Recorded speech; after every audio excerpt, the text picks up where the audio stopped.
பவானி சாகர், அங்கே பவானி மேட்டுப்பாளையத்திலிருந்து பவானி வரை 6 தடுப்பணை நான் கொண்டு வந்தேன்.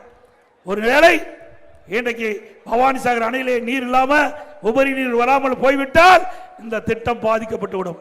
இந்த அத்திக்கட அவிநாசி திட்டத்தில் இருக்கின்ற விவசாயிகள் பாதித்து விடுவார்கள் என்று எண்ணி நான் ஒரு விவசாயி இருக்கின்ற காரணத்தினாலே, அந்த அருமை நீருடைய அருமை தெரிந்த காரணத்தினாலே 6 தடுப்பணை பவானி ஆற்றிலே கட்டுவதற்கு ஆணையிட்டு 2 அணைகள் நான் முதலமைச்சர் இருக்கிற காலத்திலே பணி துவங்கப்பட்டு 25-30% நடைபெற்றது.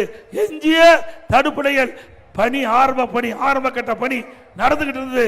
ஆட்சி மாற்றம் திமுக ஆட்சிக்கு பிறகு அந்த தடுப்பணையினுடைய உயரத்தை குறைச்சிட்டாங்க. எவ்வளவு கேவலமான அரசாங்கம், எவ்வளவு பெரிய திட்டம். இன்னைக்கு 1.25 டிஎம்சி 6 தடுப்பணையும் கட்டப்பட்டால் 1.25 டிஎம்சி தண்ணி தேக்கலாம்.